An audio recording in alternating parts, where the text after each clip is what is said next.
News at 10, I'm Jessica Lee. Now, a number of flood evacuees nationwide continues to rise as the country battles some of its worst flooding in years. The heavy downpours that lasted over 24 hours that began late Friday night was equal to the average rainfall for a month, which is a 1 in 100-year weather event. Now, more than 34,000 people in the 8 flood-hit states were forced to evacuate their homes, an increase from over 21,000 evacuees as of noon today.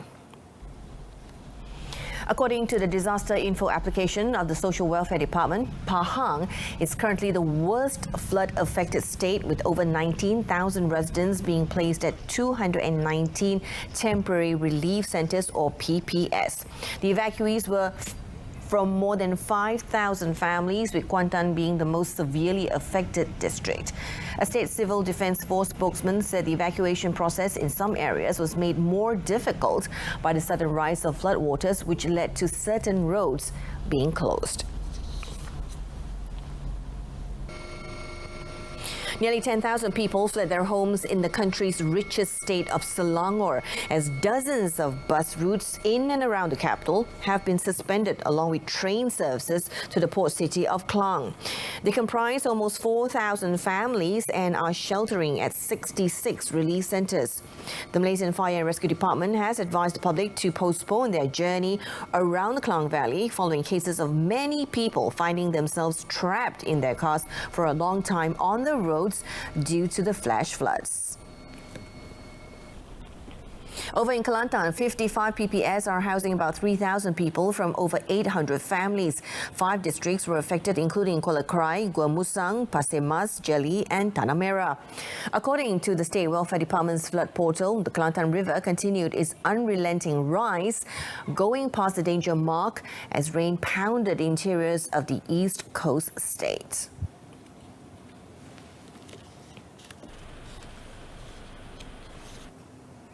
In Perak, some 176 residents from 45 families were forced to seek shelter at 2 PPS, namely Sekolah Menengah Kebangsaan Abdul Rahman Talib and Sekolah Kebangsaan Kuala Slim.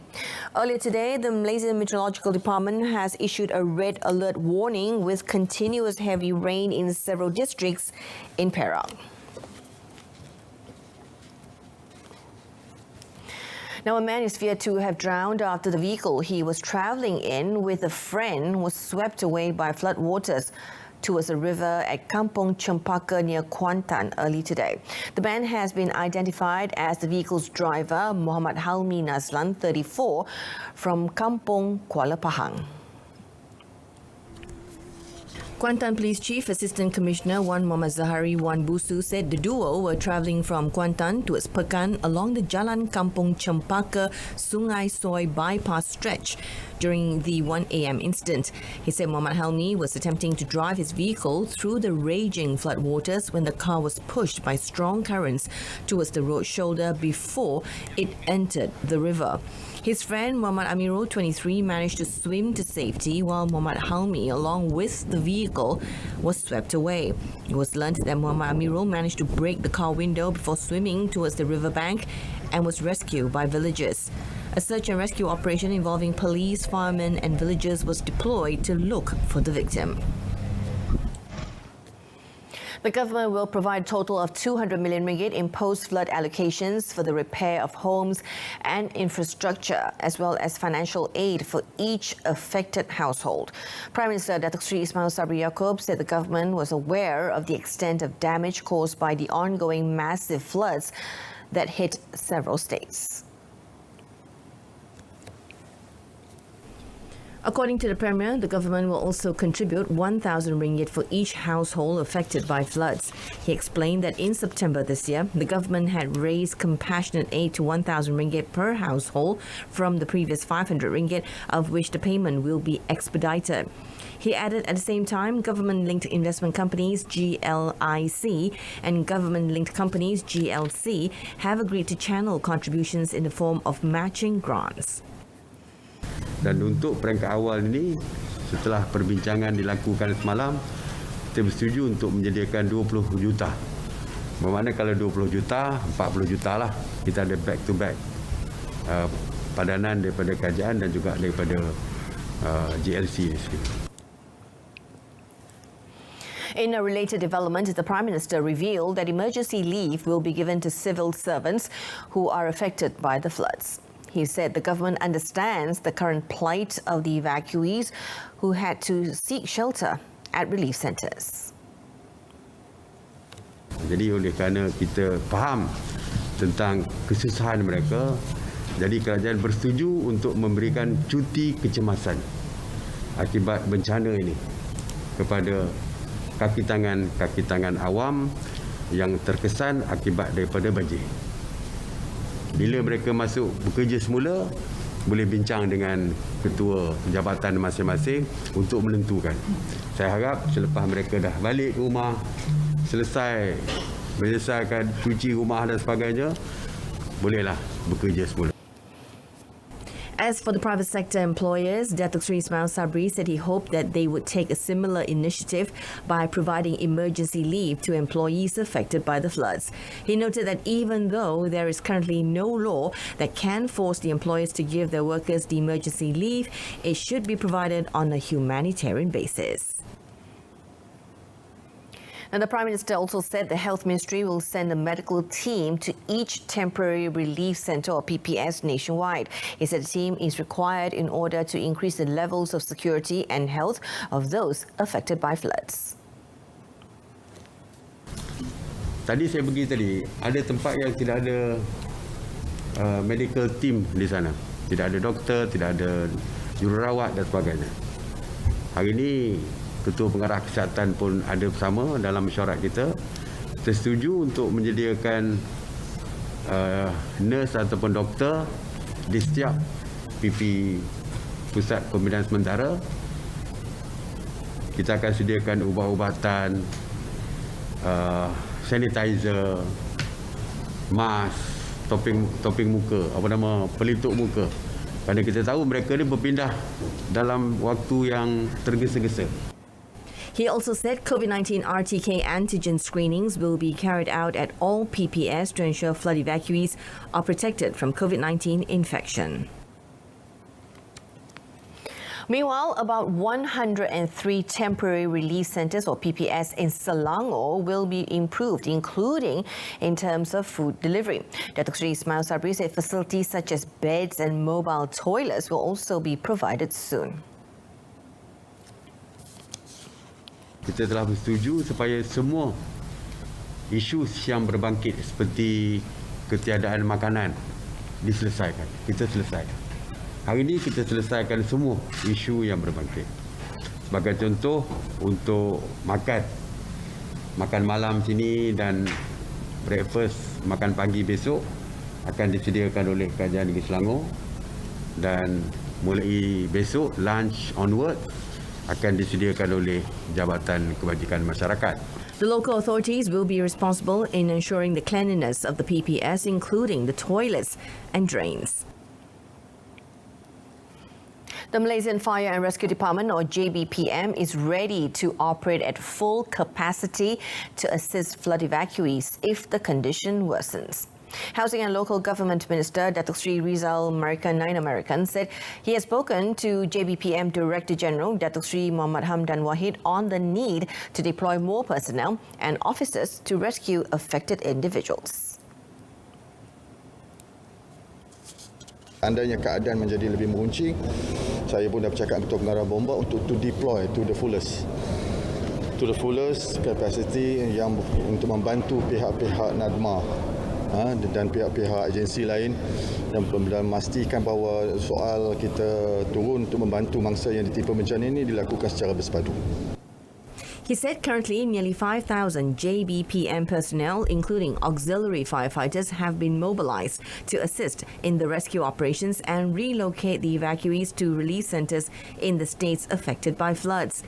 The minister also advised those affected by the disaster to immediately call the available emergency lines and comply with instructions from the authorities at all times. Rapid KL has suspended its operations involving 68 bus routes in the Klang Valley starting today until further notice. The suspension was due to unpredictable weather conditions and flash floods taking place in major urban areas in the Klang Valley.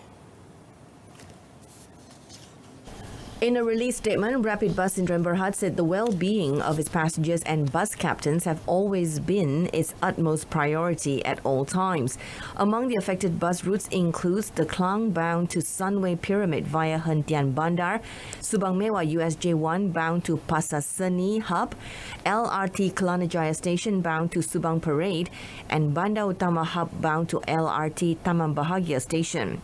The public transport company apologized for any inconvenience caused by the suspension and reminded the public to stay safe and alert of the current weather situation. Members of the public can visit the Rapid KL Twitter page to view the list of affected routes and more information on its operation management during these trying times. Now, all cargo train services of Kereta Api Tanah Melayu Berhad or KTMB from Port Klang will be temporarily suspended until the floodwaters at Batu Tiga station have receded and tracks in the Padang Jawa and Shah Alam sectors are restored. Now, KTMB Chief Operating Officer Muhammad Zain Mat Taha said apart from that, there was no passenger commuter train service from Batu Tiga station to Port Klang station and vice versa due to floods and landslides between Padang Jawa and Shah Alam.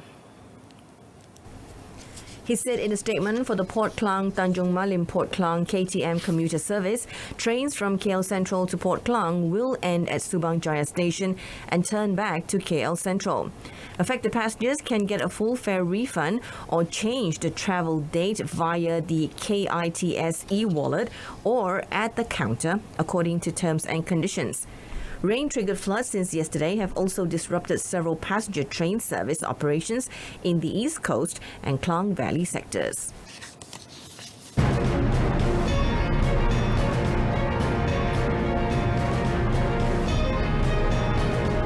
Coming up, MACC wins appeal to forfeit money and assets from former Johor Exco member.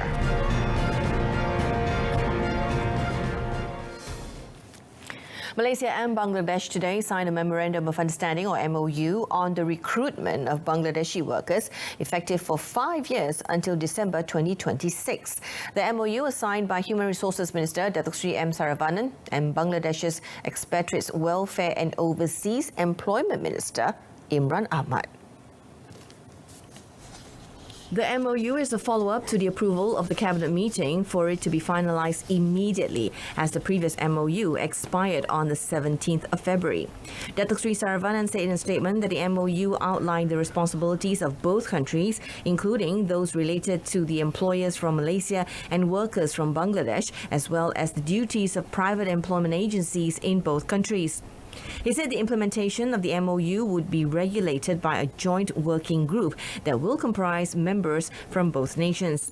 He further noted that as of 30th of November, a total of 326,669 Bangladeshi nationals were working in Malaysia, with the majority of them being employed in the manufacturing sector and construction sector. The inking of the MOU is expected to meet the urgent need for foreign workers, including in the plantation sector, with the cabinet having already approved 32,000 of them via special exemption.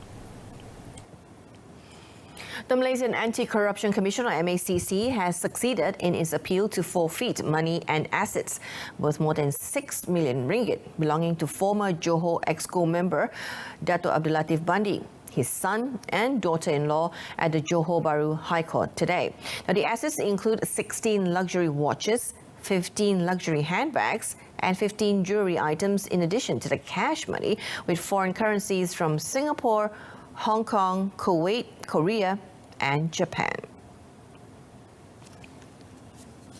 Judge Dato' Abu Bakar Qatar allowed the MACC's appeal, thus setting aside the Sessions Court decision on the 27th of May 2019, which rejected the prosecution's application and ordered all seized property to be returned to the registered owner. Judge Dato' Abu Bakar said the Sessions Court judge erred in his judgment when he failed to consider the application under Section 41 subsection 1 of the MACC Act, focusing on the seized properties and not the need for prosecution forfeition against the respondent. The court was of the view that the appellant has proved that all the property involved was obtained from illegal proceeds, namely bribery. Lawyer Abdurrahim Ali, who represented the accused, then applied for the forfeiture order to be suspended to enable the defence to file an appeal of the case to the Court of Appeal. The court then ordered the defence to submit a formal application for a stay of the forfeiture order to allow another proceeding to be held to hear arguments. And that's it from us in our top story. Floods forced tens of thousands to evacuate after heavy rains. I'm Jessica Lee. Stay safe wherever you are.